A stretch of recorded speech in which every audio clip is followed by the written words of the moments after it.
Os irmãos podem até estar estranhando, da obreira Elizabeth está aqui conosco.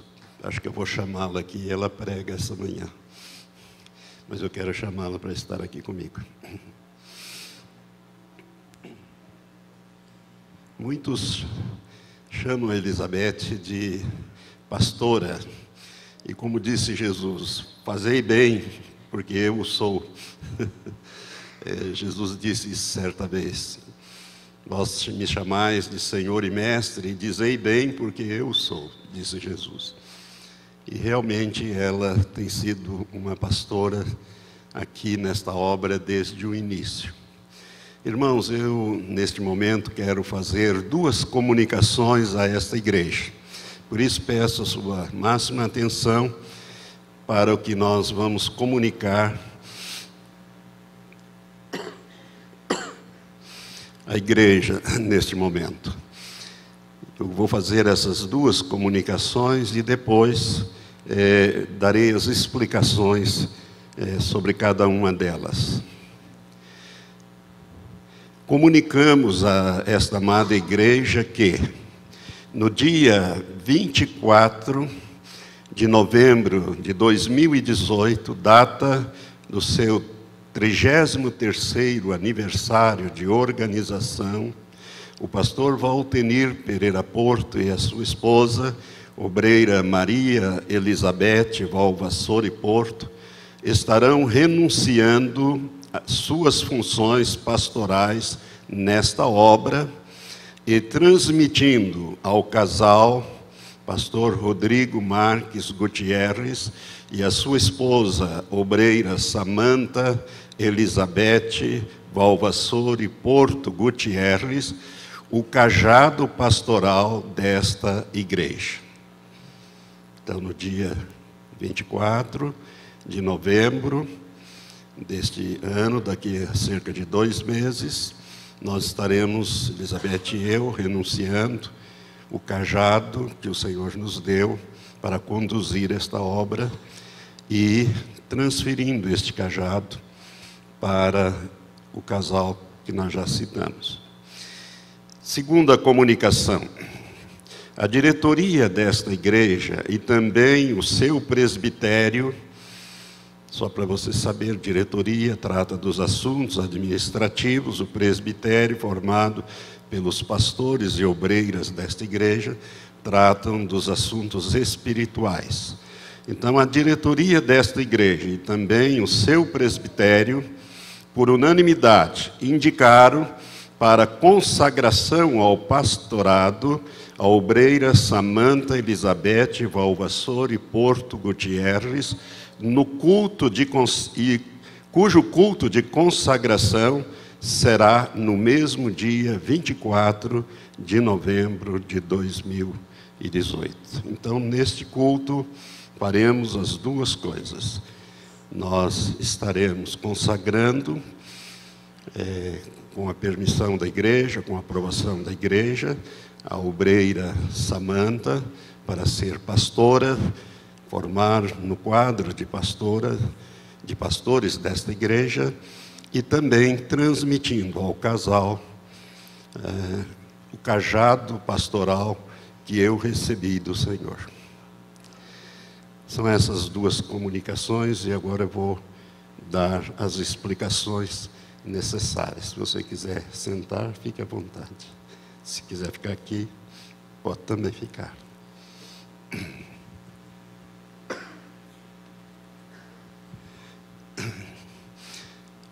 Irmãos, antes desta igreja ser constituída, e ela foi constituída no dia 24 de novembro de 1985, por isso completará 33 anos. 24 dias antes dessa igreja ser constituída, no dia 1º de novembro, eu estava num congresso da Igreja Presbiteriana Renovada, em Londrina, e um primo meu que estava comigo queria que um dos pastores que ali estavam orasse por ele. achei o pastor da igreja presbiteriana renovada daqui, nosso amigo, pastor Hamilton de Araújo Pereira, que foi o terceiro pastor depois que veio para esta igreja. E ele apanhou mais um companheiro que estava ali. Então era um congresso nacional, estava cheio de pastores lá. E fomos orar. E terminada a oração em favor do meu primo, aquele pastor que eu nunca vi, até hoje não me lembro, não sei o nome dele, ele virou para mim e disse: irmão, eu tive uma visão em relação ao irmão. Eu não o conheço, mas o Senhor me manda lhe dizer, porque Ele me mostrou e mandou que eu lhe dissesse. Ele me mostrou um lindo cajado pastoral, um cajado diferente, muito bonito. Ele era todo de ouro. Ele era todo de ouro, mas era um ouro que brilhava. Não é como o ouro daqui da terra, que é opaco. Era um ouro que brilhava. E ele estava cravejado de pedras preciosas. Umas maiores, outras menores. Eram diamantes, rubis, esmeraldas, de vários tamanhos. E ele me manda lhe dizer o seguinte, que ele vai lhe entregar este cajado até o final deste ano. Não sei o que é, se é uma obra, uma missão, não sei o que é, mas o Senhor vai receber este cajado até o final deste ano. Foi o que ele me disse.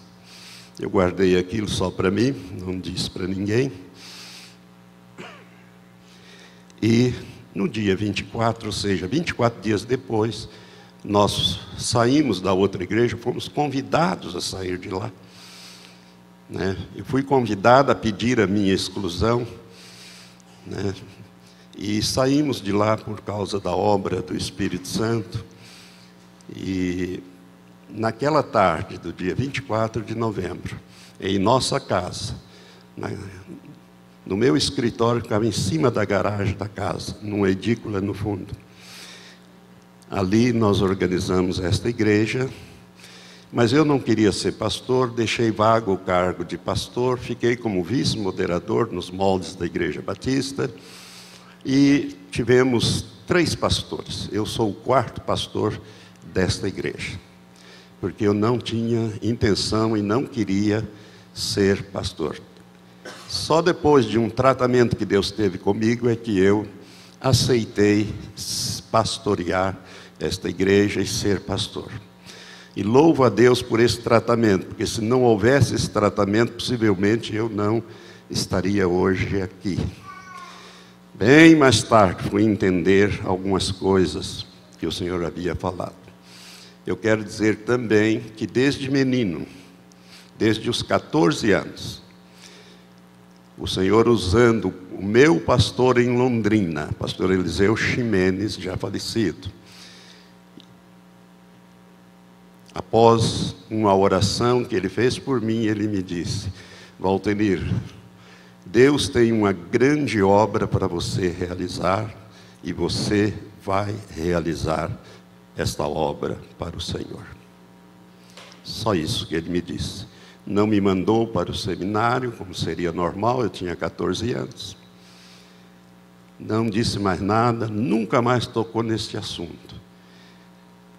Então eu sabia desde os 14 anos que havia uma obra para realizar. Quando eu tinha 42 anos, o Senhor resolveu que havia chegado esta hora de eu começar esta obra.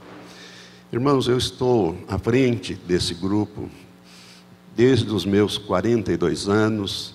Elizabeth tinha 36 anos, e o tempo passou. E esta semana, na última quinta-feira, eu completei 75 anos de idade. 75 anos de idade. Já vivi mais do que meu pai e já vivi mais do que minha mãe.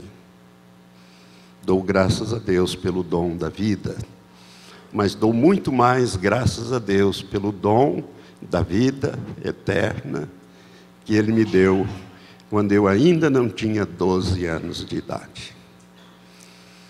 Estou na jornada com o Senhor, nunca me desviei dos caminhos do Senhor, e esta é uma bênção que o Senhor preservou na minha vida. Mas o tempo passou e já não tenho mais 42 anos. Já Elizabeth já vai fazer 70 anos. Então está na hora de nós passarmos o cajado para uma geração mais jovem, que pode deslanchar melhor e levar a igreja a um grande desenvolvimento. Eu quero comunicar também nesta ocasião, e é a única vez que eu vou fazer isto, que eu abri mão de receber qualquer remuneração da igreja. Qualquer remuneração da igreja, qualquer tipo. Pois eu já sou aposentado como juiz de direito e o que eu ganho me é suficiente para a minha manutenção e a manutenção da minha família. Então, a partir daquela data, deixarei de estar recebendo qualquer prebenda, que é o honorário, os honorários que um pastor, uma obreira recebe, tem o nome de prebenda, para efeitos de imposto de renda e de contabilidade. Nós pagamos imposto de renda, sim, a prebenda é tributada, mas só para você saber. Eu vou pedir para a Elizabeth falar alguma coisa, mas ela vai dar o time, a hora que você achar que deve falar. Você quer falar já? Tá. Irmãos, nós, quando organizamos esta igreja, naquele dia 24 de novembro, o Senhor nos deu uma palavra de profecia. E eu queria que você abrisse sua Bíblia em Isaías capítulo 54, os versos 2 e 3.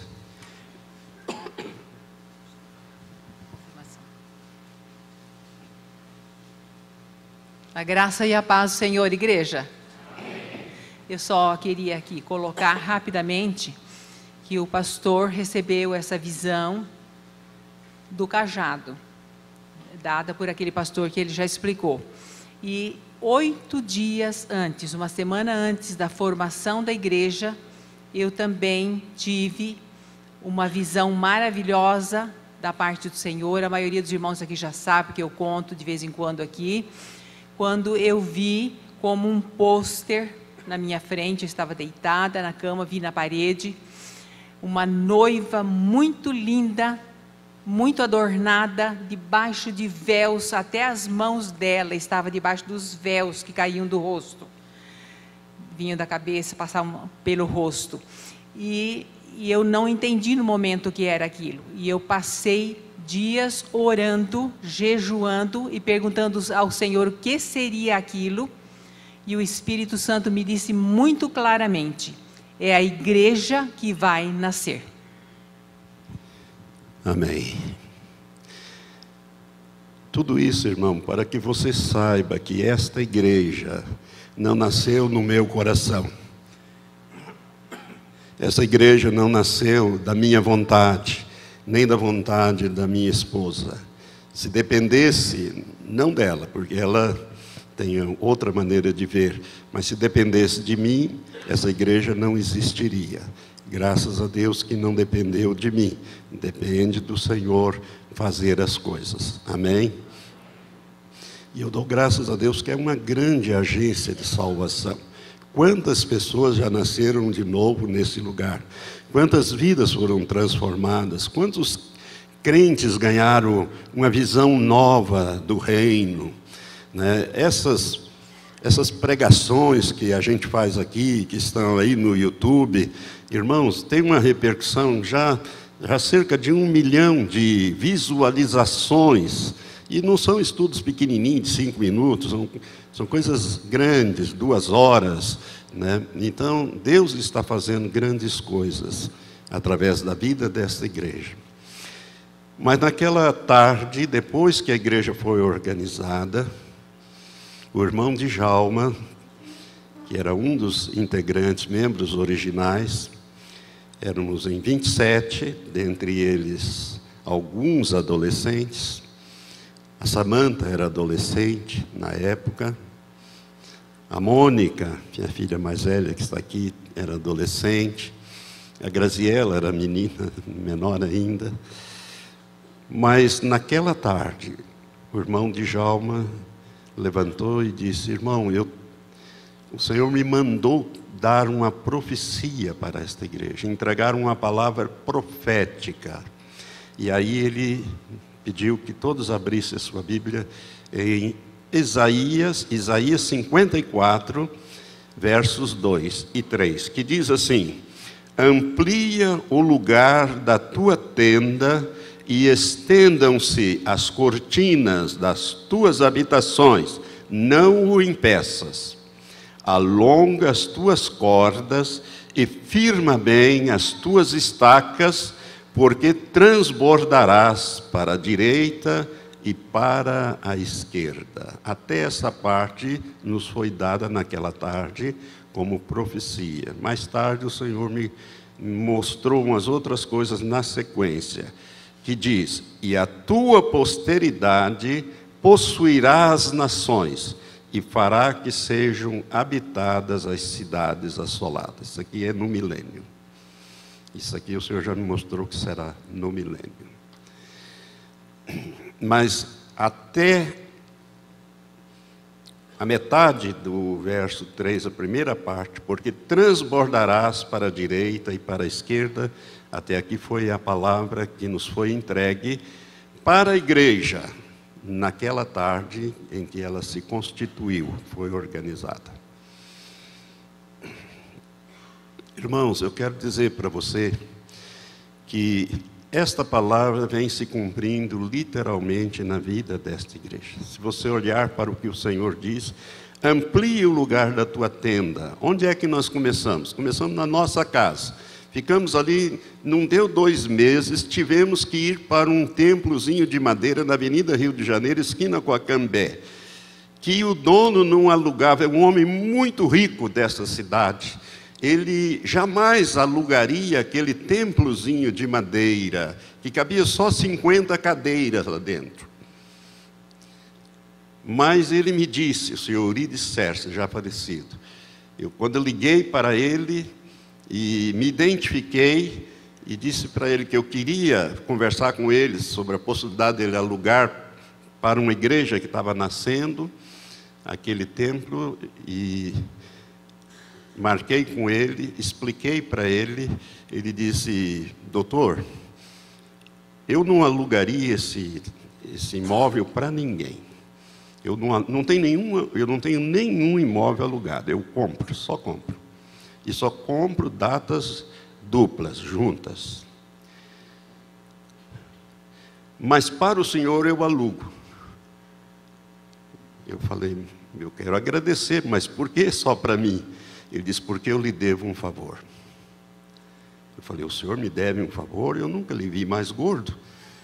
Eu ainda usei essa expressão: eu nunca lhe vi mais gordo, senhor. Ele falou: mas eu conheço o senhor, eu lhe devo um favor.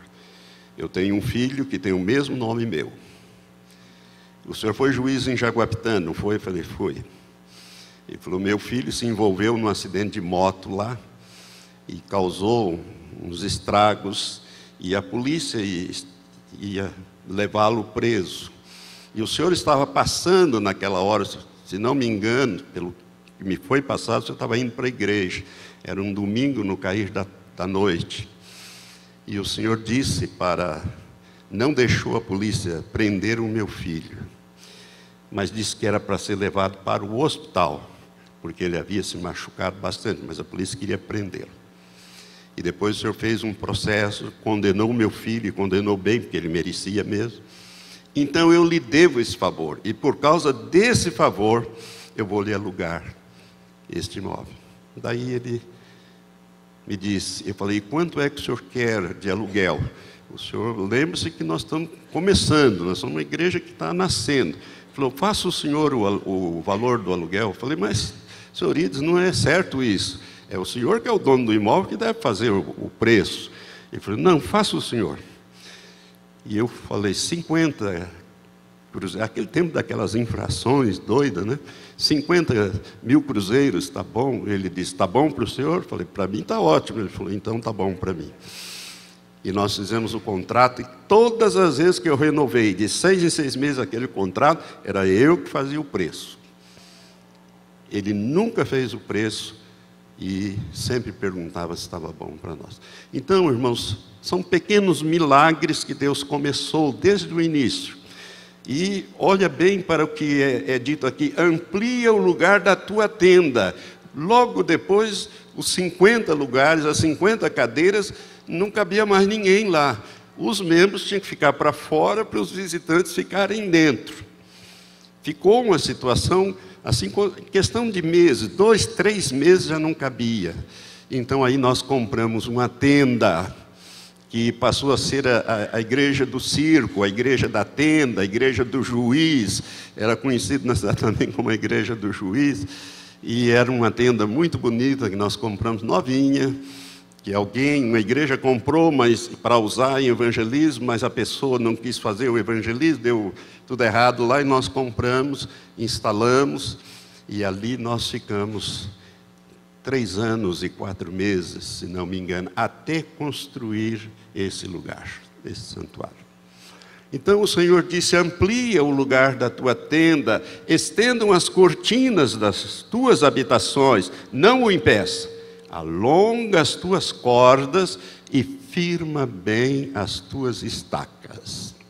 Então eu quero dizer para os irmãos que esta igreja está muito bem estruturada na sua área patrimonial. Nós temos este imóvel, sede própria, temos um imóvel para construir uma nova igreja, uma nova sede própria ali, com quase 5.000 metros quadrados, a 50 metros desse local, altamente valorizado. Temos uma chácara com 2 alqueires, com toda a infraestrutura que os irmãos conhecem.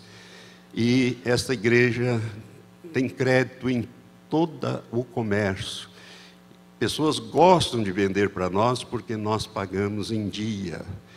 Nós também remuneramos bem, relativamente bem, pelos padrões locais, os pastores e obreiras e funcionários que trabalham aqui na igreja. Então, na área patrimonial está muito bem estruturada e estão bem fincadas ou bem firmadas as suas estacas na boa doutrina de Cristo. Isto que é importante. Então, irmãos, está na hora de transbordar para a direita e para a esquerda. Amém? Nós vamos transbordar para a direita e para a esquerda. E para isso deve vir, no meu entendimento, uma nova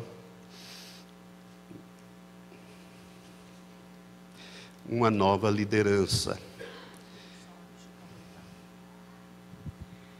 Igreja, a palavra, o pastor leu, foi projetado, todos acompanharam, mas tem uma pequena palavra ali que é muito séria e que eu quero chamar a atenção sobre ela.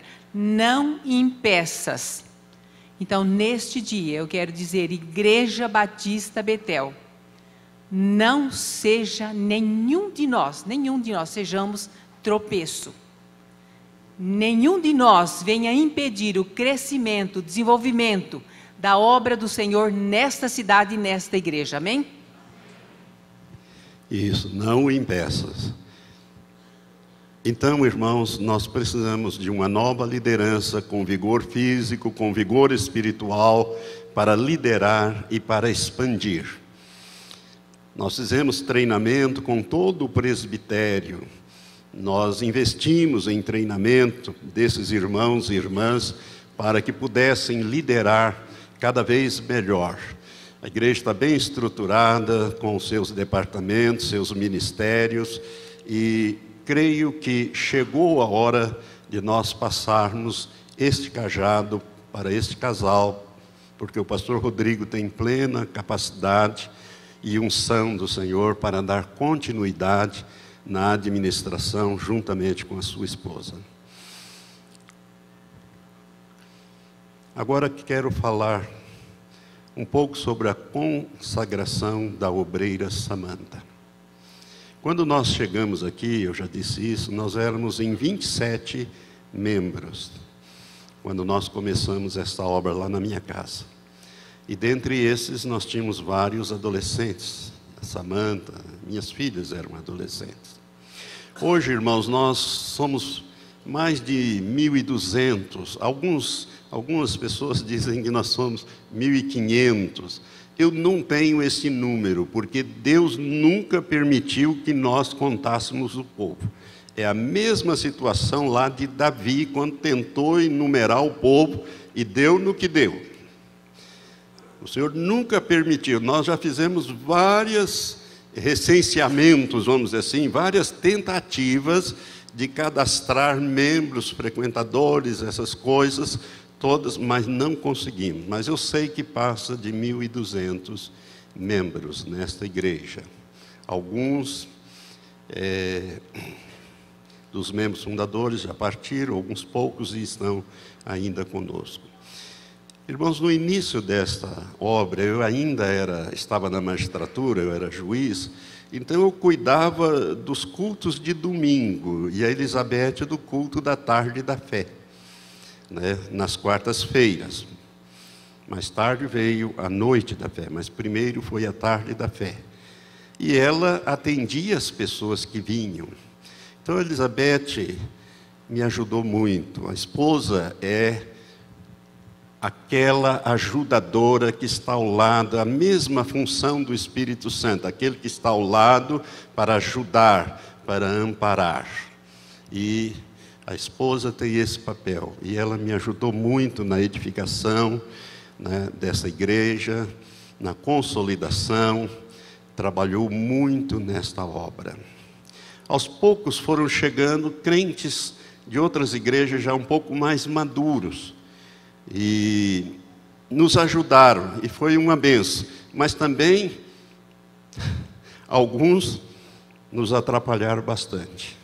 Preste atenção. O crente, quando veio, nós recebemos muitos crentes vindo de outras igrejas, que queriam se membrar. Então ele vem, acha uma porção de coisas que não tem lá, e que ele gostaria que tivesse. Mas aí ele quer também trazer de lá algumas coisas que não tem aqui. E todos nós parece que queremos uma igreja conforme a nossa semelhança, do nosso gosto e conforme a nossa semelhança. Isso traz muito desgaste para a liderança. Eu tive que lidar com muitas situações desgastantes, porque as pessoas insistiam em querer certas práticas que eu não tinha e que o Senhor não me autorizou a fazer. Irmãos, Deus me mostrou as coisas desde o início, como é que seria. Mas o Senhor nunca ficou falando no meu ouvido, vai para cá, vai para lá, faça isso, faça aquilo. Não, Deus me deu um rumo, traçou, dizer lá. Então, como é que nós vamos chegar lá?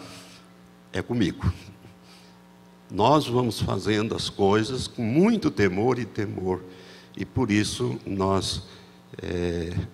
eu quero ressaltar nesse momento a grande ajuda que a Elizabeth nos deu.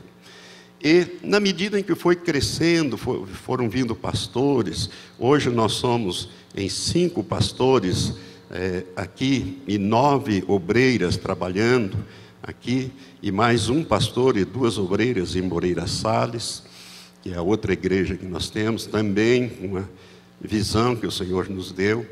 Então, quero dizer para os irmãos que a consagração da obreira Samanta, a pastora, se faz necessário, porque ela vai supervisionar no presbitério as mulheres, as pastoras, as 9 obreiras que estarão sob a supervisão delas, outras 8 obreiras estarão sob a supervisão, e são essas mulheres que preferencialmente atendem as mulheres da igreja, e as mulheres são maioria na igreja, né? Vocês já notaram isso. Acho que haverá mais mulheres no céu, não sei bem como é que vai ser isso, mas eu sei que as mulheres, é o maior ministério que nós temos aqui, é o das Sunamitas. É um ministério que envolve mulheres. E tudo isso dá uma trabalheira muito grande. As obreiras têm que planejar, têm que incentivar, escolher liderança e precisam de uma supervisora, para que o pastor Rodrigo não tenha que se envolver diretamente nisso. É um descanso para mim, porque eu sei que ela vai dar conta do recado. Quando ela tem uma dúvida mais séria ou uma situação, ela me consulta, nós damos a palavra final e tudo se resolve e acabou, né? E prosseguimos. Então, é necessário, se faz necessário a consagração da obreira Samanta na posição de pastora para supervisionar as demais obreiras que vão estar agora, uma vez que a Elizabeth está saindo dessa função. Eu quero dizer que várias vezes eu convidei a minha esposa para ser consagrada pastora, mas ela nunca quis. Quer explicar? Irmãos, depois de um determinado tempo, a igreja crescendo, e eu sempre percebi o quanto a igreja, ela respeitou a minha posição juntamente com o meu esposo. Quando ele se ajoelhou no altar para receber a bênção, eu me ajoelhei do lado dele. Fui convidada a me ajoelhar do lado dele para receber aquela consagração que ele recebeu. Então, nós somos uma só carne. E eu sempre senti da parte de todos os irmãos e irmãs da igreja esse respeito, mesmo sem ter esse título de pastora, eu sempre me senti dessa forma. E o Senhor me usando para trazer muitas vezes direção, porque nasci há muitos anos atrás, já disse isso aqui, você perguntasse, você é profeta? Irmã, você é profeta? Eu diria, não, imagina eu profeta. Agora hoje, se você me perguntar, sou profeta, porque eu sei o quanto o Senhor me usou para trazer palavras de direção para a igreja, não é? Então, eu já, na idade já que eu já estava, no momento em que isso foi oferecido, eu já não sentia mais essa necessidade, porque eu já havia conquistado da parte dos irmãos esse mesmo respeito, como se eu tivesse sido consagrada individualmente uma pastora da igreja. Obrigado, obrigado, irmãos. Aí está a explicação do porquê. Agora você pode sentar-se. Obrigado. Irmãos, eu não quero gastar muito tempo em considerações disso que nós acabamos de transmitir para a igreja. Mas eu queria dar uma palavra bíblica para esta manhã e para esta noite. Eu queria que você abrisse no Salmo 133. Vamos em pé ler esta palavra. Eu prometo ser breve nessa meditação que preparei para dar aos irmãos quando fizessem essa comunicação. A palavra de Deus diz aqui: ó, quão bom e quão suave é que os irmãos vivam em união. É como óleo precioso sobre a cabeça, que desceu sobre a barba de Arão, que desceu sobre a gola das suas vestes, como o orvalho de Hermon, que desce sobre os montes de Sião, porque ali o Senhor ordenou a bênção e a vida para sempre. Amém. Que Deus abençoe essa palavra ao teu coração. Podeis sentar. Irmãos, esse salmo fala da união fraternal. A união da igreja, nós poderíamos transpor para os dias atuais. A união do povo de Deus. Quando o rei Davi recebeu do Senhor esta revelação, havia por detrás, ou como fundo, um pano de fundo da razão deste salmo, algo muito importante que havia ocorrido. Os irmãos sabem que Davi era ainda um adolescente, talvez, de 16, 17, 18 anos no máximo, nem barba tinha ainda formada. A Bíblia diz que ele era um moço de gentil aspecto, ou seja, não tinha barba ainda. tinha umas penugem lá sendo formada. Então Davi deveria ter aí entre 15, 16, 17 anos no máximo, e ele só vai assumir o trono quando ele tinha 30 anos de idade. 30 anos. Davi é uma prefiguração do reino de Cristo. Jesus começou também o seu ministério terreno quando ele tinha cerca de 30 anos. E durante todo esse período, Davi, que recebera a unção, a mando de Deus, dada por intermédio do profeta Samuel, que havia também ungido o primeiro rei de Israel, Saul, que estava no trono. Então Israel tinha dois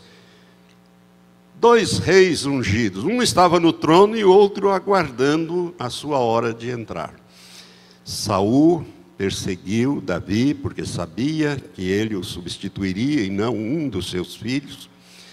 E a Bíblia nos mostra, e grande parte do Salmo fala sobre esse tempo tumultuado na vida de Davi, que várias vezes teve a oportunidade de tirar a vida de Saul, mas não o fez, por temor ao Senhor, por causa da unção do Senhor que estava sobre Saul.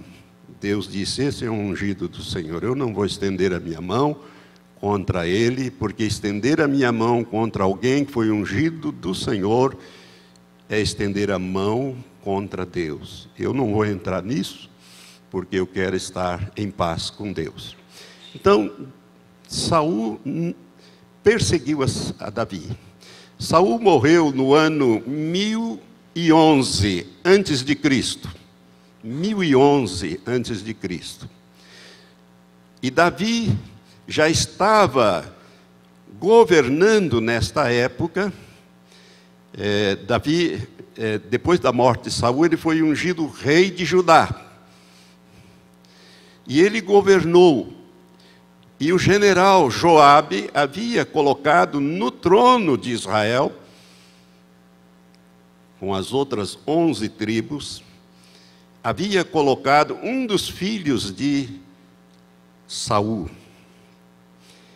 Veja bem, não foi a Jonas, o filho mais velho, porque Jonas havia morrido na mesma batalha em que morreu o rei Saul. Mas um dos filhos de Saul foi colocado, Mefibosete. E ficou aquela situação, um rei ungido, mas governando só sobre uma tribo. E o outro, cujo reino fora tirado, com as outras 11 tribos. E isto durou alguns anos.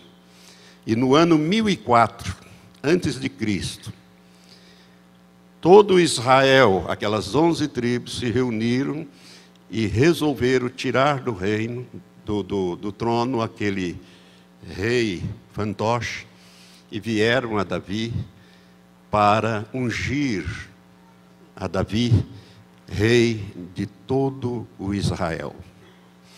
Foi nessa ocasião que o Senhor deu a ele o Salmo 133. Ó, quão bom e quão suave é que os irmãos vivam em união.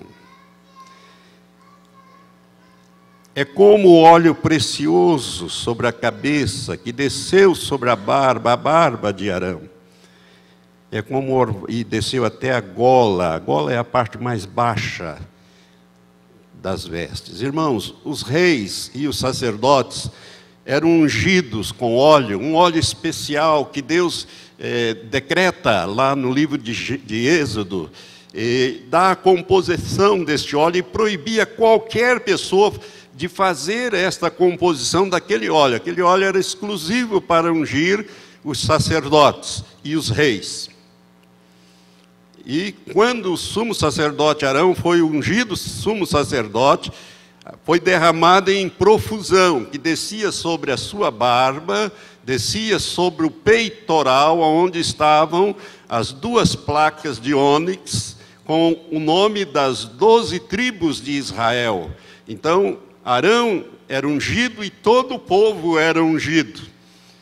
porque aquele óleo descia em profusão sobre a roupa dele, todas as vestes ia até embaixo. Era um banho de óleo, né? Era uma unção bem farta que se fazia. Então este salmo, ele declara o propósito temático deste salmo. Ele, não sei se os irmãos sabem, ele era um hino, e era se cantado quando o povo ia para Jerusalém adorar ao Senhor nas festas que o povo era obrigado a ir. Todo varão tinha que comparecer lá com a sua família. Então, no caminho, eles iam cantando esse salmo e outros salmos também. Ó, quão bom e quão suave é que os irmãos vivem em união. Aí vinha uma família dali, abraçavam, recitavam esse salmo e iam juntando, iam caminhando. E o salmo, então, é uma expressão da bênção, da unidade do reino davídico. E está prefigurando, irmãos, o reinado de Cristo aqui na terra no milênio. Esse salmo é uma figura daquilo que vai acontecer aqui na terra, quando Jesus governar toda a terra, a partir de Jerusalém. Não vai haver mais essas coisas, vão haver nações, mas o governo vai ser central a partir de Jerusalém. A casa de Davi estará governando novamente na pessoa bendita do filho de Davi, Jesus de Nazaré. Amém? O verso 1, portanto, ele expressa a bênção alcançada pelas 12 tribos. Veja bem, o reino dividido não alcançava a bênção do Senhor. Por isso, o reino tinha que ser reunificado. Eu quero dizer para os irmãos que esta figura do verso 2 que diz, é como o óleo precioso sobre a cabeça. Irmãos, Deus havia providenciado para o povo de Israel um sacerdócio. E esta unção que é descrita lá em Êxodo capítulo 30, nos versos 22 em diante, e também repetida em Levítico, era para toda a casa de Israel, porque o sacerdócio era exercido em favor de todos os filhos de Israel. Eles tinham que ir a Jerusalém e ali sacrificar pelos seus pecados. E quem fazia isso eram os sacerdotes. E uma vez por ano o sumo sacerdote entrava e fazia um sacrifício para que Deus perdoasse o pecado do povo. Então, a função sacerdotal era muito forte em Israel, porque sem haver esse perdão, o povo ficava com o pecado. Mas, através do sacrifício do sangue dos animais, prefigurando o Cordeiro de Deus que seria sacrificado por todos nós, que é Jesus Cristo, então o povo era perdoado dos seus pecados. Então Deus havia escolhido uma das 12 tribos para exercer este ministério sacerdotal, e essa tribo, ela abençoaria não somente a si mesma, mas todas as demais tribos. Porém, o sacerdócio era prejudicado quando havia divisões entre as tribos. Então, quando o reino estava dividido, o que acontecia? Eles arrumavam outros altares, outros lugares de sacrificar, e Deus só aceitava através do sacerdote na cidade de Jerusalém, onde está o Monte Sião. Então é importante que nós entendamos isso. E quando nós olhamos para o verso seguinte, o verso 3, ele diz, é como o orvalho de Hermon que desce sobre o Monte Sião. Para você entender bem o que o rei Davi está falando aqui, irmãos, o Monte Hermon é o maior monte de Israel, mas ele está na divisa entre Israel, a Síria e a Jordânia, o Líbano. E ele tem neves eternas, A altura deste monte é 2.814 metros. 2.814. Ele é maior que o Monte Sinai. Eu tive o privilégio de subir, que é 2.285 metros. Sinai fica bem no sul, na terra do Egito. Fica no Egito. O Monte Hermon, ele fica no extremo norte de Israel, junto às colinas de Golã. As colinas de Golã fazem parte desse maciço que forma o Monte Hermon. Só para você ter uma ideia, é uma cadeia de montanhas de 32 quilômetros. E o ponto mais alto é o Monte Hermon nessa cadeia. É neve, ele mantém neve eterna. No verão, o topo dele tem a neve. E é por causa disso que ele provoca uns fenômenos de descer uma neblina, porque em cima é muito frio, embaixo é muito quente, e sobe aquele calor, aquilo se condensa e cai uma forma de neblina. E toda esta área do norte de Israel é rica e fértil. É uma das maiores produções, níveis de produção do mundo está nesta região. E ali, ao sopé do Monte Hermon, nasce um pequeno riacho chamado Banias. E esse riacho, ele deságua no Rio Jordão. Portanto, toda a bênção captada ali daquela situação é jogada no Jordão, no Rio Jordão, que desce no centro do território israelense e vai descendo, descendo até chegar ao Mar Morto. Mas antes ele passa próximo de Sião, do Monte Sião. Então, é uma figura muito interessante aqui, que nós temos que considerar nesse verso 3. É como o orvalho do Hermon, que desce sobre os montes de Sião. Então, irmãos, a comparação aqui se concentra no monte de Hermon, mas os resultados do orvalho do Hermon, ele desce sobre os montes de Sião. Então, Sião fica no sul de Israel. Hermon no norte, que tem neves eternas e terras fertilíssimas, é uma terra preta, para agricultura excelente.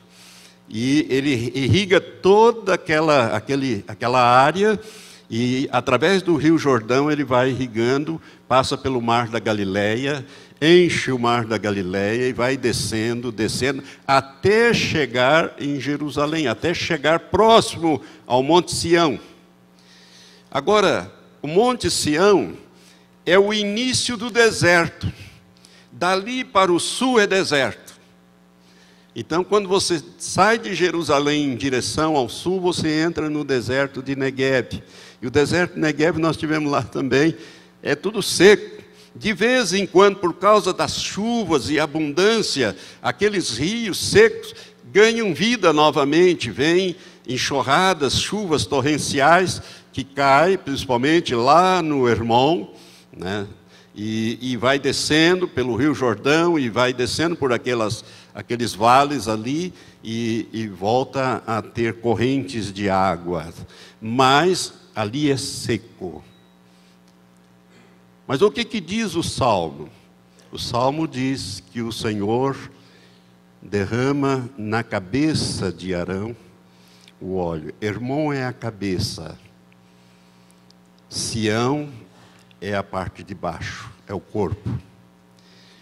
Então, o óleo não fica só na cabeça.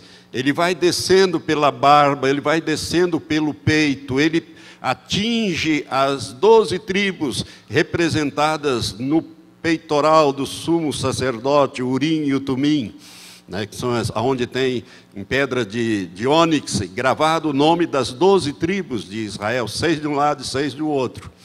Ele unge isso e vai descendo, descendo, vai descendo lá na orla do vestido, das vestes sacerdotais, vai lá embaixo.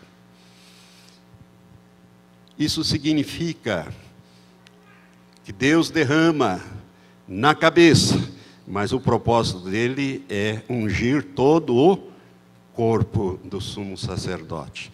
Agora, preste atenção. A bênção de Deus não é ordenada na cabeça, não é ordenada no Monte Sião, aliás, no Monte Hermon, ela é ordenada do Monte Sião. De Sião sairá a lei e de Jerusalém a palavra do Senhor, e vai encher toda a terra. Isso no milênio vai ser assim. Então, a bênção de Deus, ela vem de Sião, não vem de Hermon, porque Hermon está dividido em três países. Ali está a fonte, mas a bênção vem, como diz aqui, como o orvalho de Hermon, que desce sobre os montes de Sião. Porque ali onde? Em Sião, o Senhor ordena a bênção e a vida para sempre. Irmãos, o Rio Jordão, o nome do Rio Jordão, o significado do Rio Jordão, ele é tirado de um desses verbos aqui, que fala de descer, desce, desce, desce. Desce sobre a barba, desce sobre a cabeça, desce sobre a barba, desce sobre o vestido. Então, a palavra Jordão significa o que desce. O que desce. E é o Jordão que faz a ligação entre a cabeça e o corpo, entre o norte e o sul. Mas a bênção é ordenada do sul, não do norte. E o que Deus ordena ali? O que a Bíblia diz que Ele ordena? A bênção e a vida para sempre. Só na união do corpo, cabeça e todo o corpo, na união do povo de Israel, é que a bênção da vida é ordenada para sempre. É uma bênção eterna. Amém? A bênção que você recebeu é eterna, irmãos. Então, é muito importante que você entenda essas duas figuras do óleo, que é o símbolo do Espírito Santo. E hoje nós temos, irmãos, o Espírito Santo, é Ele que nos dá, que nos faz esta união. Eu poderia dizer mais coisas, mas o tempo já está bem adiantado. Eu quero dizer para você o seguinte, que o país inteiro de Israel é retratado como o rosto sacerdotal. Então, todo o país é retratado como se fosse Arão recebendo esta unção. Do Hermon a Sião, ou seja, da cabeça ao corpo, a terra é ungida com o orvalho, assim como Arão foi ungido com o óleo da consagração. O país não é somente unido, mas também é abençoado. Agora, que aplicação nós podemos dar isso para nós hoje aqui, irmãos? Irmão, Deus não abençoava o povo de Israel quando estava dividido. Quando houve depois do reino de Davi, veio Salomão, e depois de Salomão, Roboão, foi dividido o reino. Então você vê as desgraças para um lado e para o outro, as confusões, guerra entre os dois reinos. Não havia mais a bênção do sacerdote, nem de governo. Eram dois governos. Deus não teve outra solução a não ser liquidar com aquele reino do norte, espalhar aquelas 10 tribos pelo mundo afora. São as 10 tribos perdidas do povo de Israel. Agora preste atenção. Eu queria que você abrisse sua Bíblia na primeira epístola de Pedro, no capítulo 2. No capítulo 2 de 1 de Pedro, nós lemos assim, verso 9. diz a palavra de Deus, no verso 9: mas vós sois a geração eleita, o sacerdócio real, a nação santa, o povo adquirido. Olha aqui para mim, o que nós somos?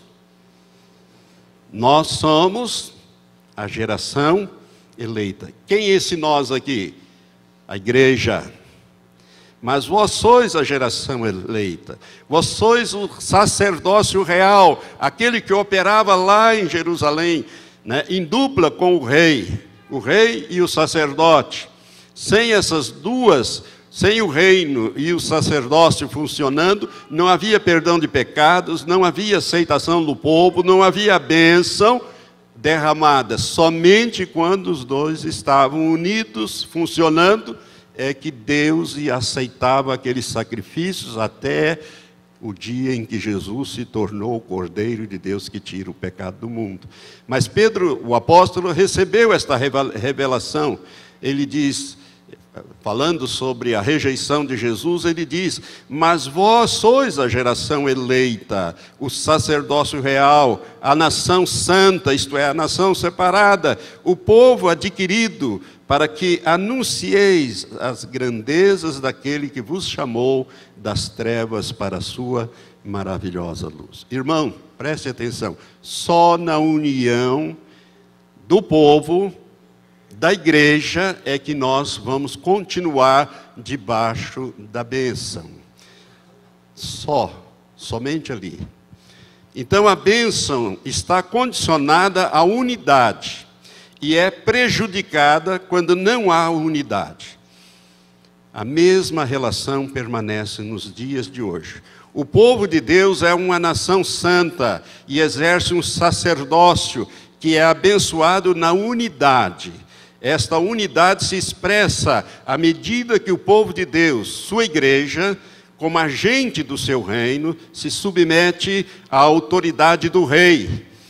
Se submete à sua lei, isto é, à sua palavra, ao seu ensino, sem se desviar, sem se comprometer com essa verdade eterna da palavra de Deus. Nesta unidade, Yahvé, o Senhor Deus, ordena a sua bênção, e nós podemos aplicar isto, irmãos, para os dias de hoje. Então, na medida em que nós andamos debaixo do senhorio de Cristo, servindo ao Senhor, de acordo com a sua palavra, seguindo a sua lei e testemunhando aos de fora, dando um bom testemunho de Cristo através da nossa vida e das palavras que fazemos, nós estamos debaixo da bênção do Senhor. A liderança desta igreja vai mudar, mas eu creio que são apenas os homens e as mulheres, né, que vão mudar. Mas a diretriz já está traçada. O rumo está traçado. E eu tenho plena confiança nesse casal que vai assumir, pastor Rodrigo e a futura pastora Samantha, que eles conduzirão a igreja nesta última etapa, que é a etapa em que nós vamos transbordar para a direita e para a esquerda. Irmãos, nós estamos aproximando do tempo final. E até hoje, nós não vimos uma grande colheita, porque não tivemos um grande avivamento em toda a terra. Não houve nenhum avivamento que atingisse toda a terra. Avivamentos pontuais, aqui, ali e acolá. Mas toda a terra não. E Deus prometeu que Ele derramaria do seu Espírito sobre toda a carne.